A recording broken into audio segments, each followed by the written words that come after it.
안녕하세요. 누가복음 토파 읽기 96번째 시간입니다. 앞단락에서는 세례 요한 이야기였어요. 지금도 세례 요한 이야기긴 한데 3장 1절에서 6절까지는 세례 요한이 등장하는 장면에 대한 설명이었습니다. 이제 7절부터 14절까지는 세례 요한의 설교입니다. 단락을 좀 나눴습니다. 세례 요한 문제인물입니다.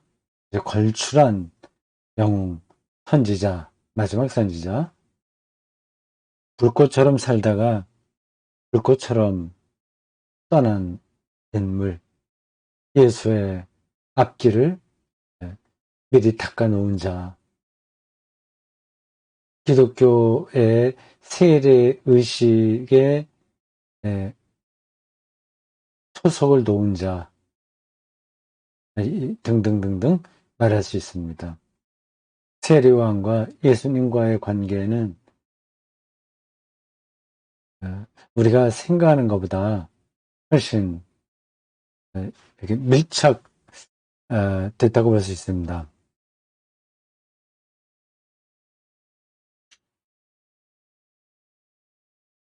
어떤 분들에게는 조금 기분이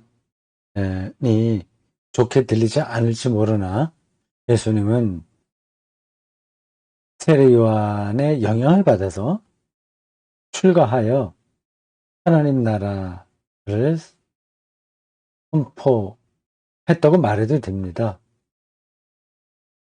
이제 세례 요한이 없었다면 예수님은 그렇게 공개적으로 나서지 않았을지도 모릅니다. 이건 그냥 추정이에요. 확실하게 모릅니다. 그러고 보니까 예수님의 그 공생에 하나님의 특별한 사역, 여기에서, 그리고 교회 출현과 연관시켜서 다 볼 때 두 사람이 결정적인 영향을 끼치거나 혹은 도움을 주었습니다. 한 인물은 예수님에 앞서서 하나님 나라를 선포했던 세례 요한이고, 또 한 사람은 예수님 사후에 초기 기독교에서 지대한 영향력을 발휘했던 인물 바울입니다. 영향력이 사실은 세례 요한이 생존해 있을 때보다 죽은 다음에 더 크게 벌어지긴 했습니다. 세례 요한이 없었다면 예수님의 활동이 어땠을까? 또 바울이 없었다면 교회가 과연 지속될 수 있었을까 하는 그런 질문이 가능합니다. 여러분 화면에 지난번에도 보여드렸는데 세례 요한의 모습이 우리의 어떤 생각하고는 좀 거리가 있는 거예요. 레오나르도 다빈치가 그린 그림인데 좀 여성적입니다. 이 사진 말이에요. 좀 더 크게 보실까요?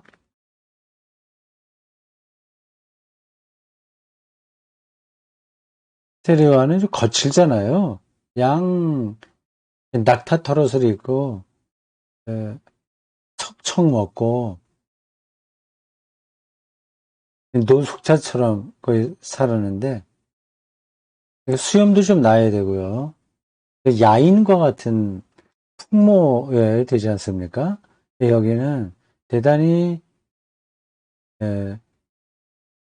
그 야인과는 반대되는 그런 모습입니다. 여성적인 느낌도 있고요.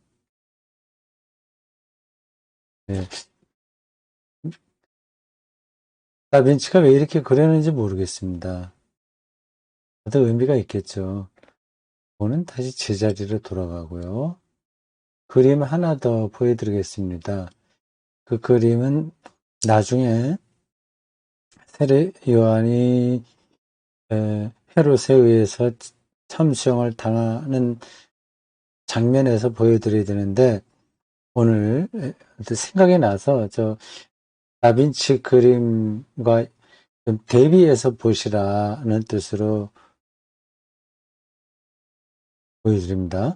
대비되는 건 아니군요. 그 요단 광야에서 소유하듯 말씀을 전하는 세례 요한의 모습이어야 되는데 그건 아니고요.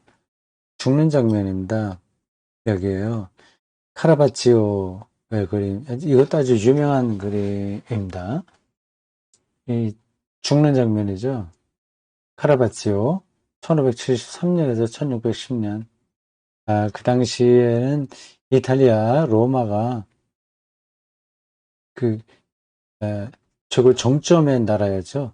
지금은 좀 밑으로 떨어졌습니다만 그림도 많고 뭐 건축 뭐 할 것 없이 대단한 나라였습니다. 오랫동안 그게 지속됐죠. 로마 제국부터 시작해서 상당히 오랫동안 이탈리아가 세계의 중심 무대였습니다. 이 그림도 명화도 많아요. 목이 베어지는 세례자 성요한 이런 제목입니다.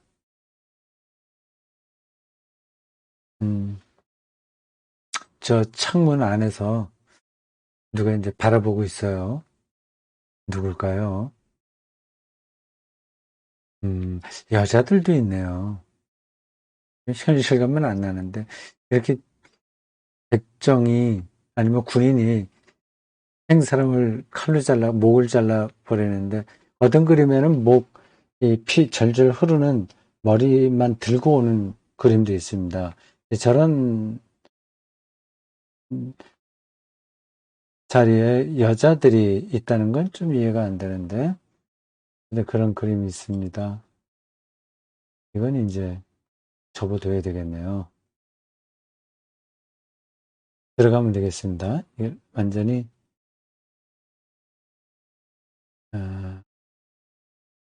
들어가고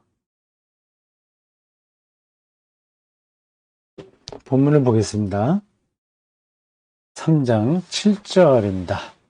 7절부터 14절까지를 한 대목으로 보겠습니다. 세례 요한의 메시지예요.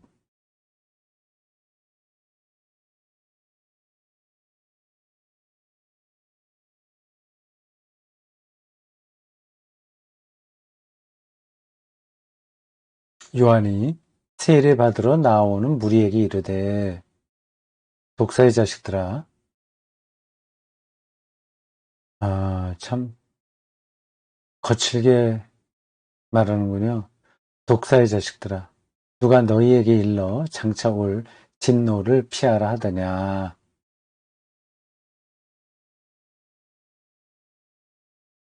우리말 성경의 세례의 단어에 각주 3번이 되어 있습니다. 세례. 다른 구절에도 세례만 나오면 꼭 각주가 붙습니다. 침례라는 뜻이에요. 그 두 가지로 다 사용된다는 뜻으로 각주를 달아놨습니다. 아마 침례교회를 배려한다는 차원에서 각주를 다른 것 같습니다. 그건 뭐 이해가 됩니다. 침례교회는 침례를 특징으로 하죠. 그 목욕탕 같은데 완전히 이렇게 들어갔다가 몸 전체가 들어갔다가 나오는 방식의 침례, 몸 전체가 물속에 들어가는 거죠. 그걸 강조합니다. 그런 식으로 세례를 베풀죠. 그래서 침례라고 합니다. 침례라고 밥티조마인가 이 헬라어로 그게 이제 물에 잠기다 하는 뜻이 있어서 그들은 그러한 전통을 지킵니다. 순복음교회라고 불리는 하나님의 성회도 사실은 이 침례를 원칙으로 했습니다. 지금 하도 신자들이 많이 있으니까 침례가 불가능할 거예요. 대형 교회에서는 뭐 1년에 수백 명씩 세례받는다고 한다면 그 침례하기 쉽지 않겠죠. 한 사람 한 사람 따로 해야 되니까 전 세계적으로 침례를 하는 교파는 그렇게 많지 않습니다. 요한이 세례받으러 나오는 무리에게 이르되 독사의 자식들아 누가 너희에게 일러 장차 올 진노를 피하라 하더냐.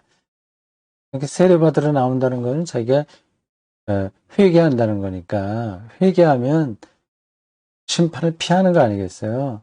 그렇게 하지 마라. 이미 늦었다. 뭐 이렇게 흉내만 내려고 하냐. 뭐 그런 뜻으로 읽힌다. 독사의 자식들아, 이게 실제로 그 몰려오는 그 군중들을 아주 이렇게 낮춰서 부르는 거의 욕설에 가까운 건지 아니면 그 당시에 뭘 강조하기 위한 문학적 수사인지 그건 제가 잘 모르겠습니다. 뭐 이래도 좋고 저래도 좋아요. 어떤 말을 하더라도 그 사람이 겉으로 나타나는 욕이라고 하더라도 그게 그 사용하는 사람의 그 위치, 그 언어 사용의 상황에 따라서 그렇게 나쁜 의미가 아닐 수도 있습니다.